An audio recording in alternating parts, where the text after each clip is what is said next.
looking very carefully at the situation. Obviously a major malfunction. On January 28, 1986, the Space Shuttle Challenger was scheduled to lift off. Krista McAuliffe, an ordinary teacher from New Hampshire, would be going up into space along with the 6 other astronauts. Elizabeth Alfano was in the library of her high school watching the shuttle take off live. I will be interviewing her for more information about the crash. C1, please introduce yourself. I'm Elizabeth Alfano, Claire's mom. Okay, so where were you when the Challenger exploded, and can you explain to us what happened? I was a senior in high school in 1986, and on January 28th, the Space Shuttle Challenger was scheduled to launch that morning, and the launch was televised on live TV. And the only reason that we were watching that day, we were watching from the library in my high school in Columbia, Mississippi. And the reason we were watching that day is because a teacher from New Hampshire, Krista McAuliffe, would be going up in space. And she was not an astronaut, she was just a regular teacher. And she was going to be the first teacher in space as part of this Teacher in Space program, and everyone was really excited. My teachers were really excited that this was going to happen that day. So we were all watching in the library. Was space travel a really big deal at this time? It was, because the space shuttle was still relatively new. There had been a lot of launches. I don't know how many years that program had been going on, but it was still kind of a new thing.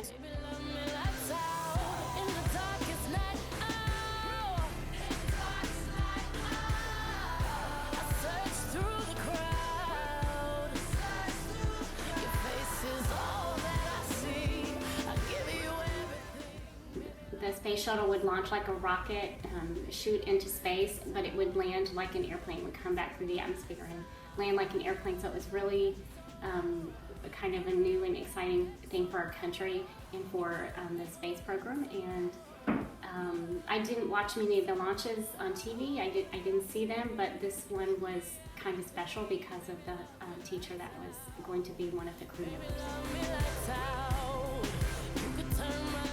Were you watching the Challenger take off on television or the news? We were watching it live on TV. There was a little bit of media coverage leading up to that, pictures of the crew. I think there were 7 crew members, including the teacher. And so we were all familiar with what was going on, and we were just excited and watching together in the library. Okay. What were the reactions of yourself and the people around you? After we started watching, it took only about maybe a little over a minute, and we saw a lot of smoke. There was no real explosion, no loud bang or sound, just a lot of white smoke.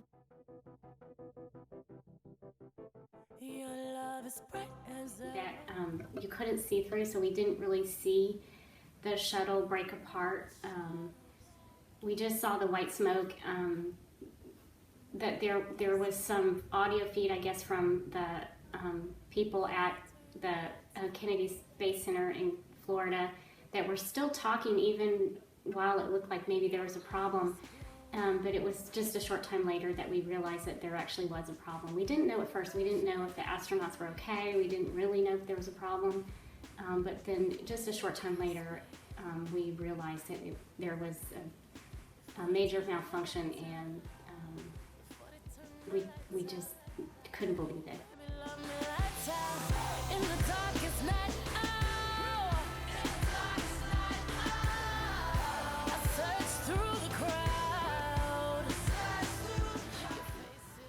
How did this affect the rest of your day?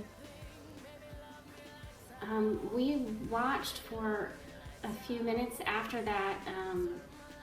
Really, nobody could believe something like that could happen. They continued to show, there were a lot of people on site at the Kennedy Space Center there to watch the teacher go up in space, probably family and friends. Christine McCulloch's parents watched the space shuttle take off. And they continued to show some of that scene on TV, and that there were a lot of people very distressed and crying and not knowing what to do. Some of my classmates were crying. Some of my teachers were crying. So it was really a sad day, and it was hard to, I guess, concentrate on schoolwork for the rest of the day after that. I don't really remember, but I'm sure we had a difficult time focusing on the rest of our school day. If you could compare it to a tragedy from where my classmates and I were alive, what would you compare it to? That's hard. I remember there was an earthquake in the Indian Ocean. It was around 2004. It was right after Christmas. It might have even been the day after Christmas. So we were out of school and not working, and probably had some time off. We were watching a lot of TV and at the time, and so the earthquake was big news because it was a really large earthquake. But what happened after was just horrible. It was there was a tsunami, and it killed so many people in villages along the Indonesia, along the Indian Ocean. I remember just not being able to move away from the TV. There was just waiting to hear, what happened, and it was just really sad. It affected so many people. So many people lost their lives that day, and they really didn't even have time to it was a natural disaster. They just didn't have time to save themselves, basically. So it was kind of shocking and hard to believe in the same way, and it's just something I haven't forgotten. There was, a couple of years ago, there was also a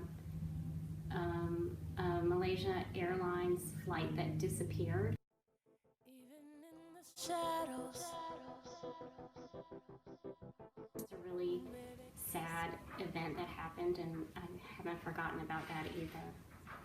So it was similar to the Malaysia flight and the tsunami. Yes? Yeah. Okay. Aside from personal effects, what were some of the global effects that the Challenger explosion had? I guess the worst thing that happened, the biggest impact was that they stopped the space shuttle program after that for years. No more space shuttle flights went into space. So basically, space exploration as we knew it just completely stopped.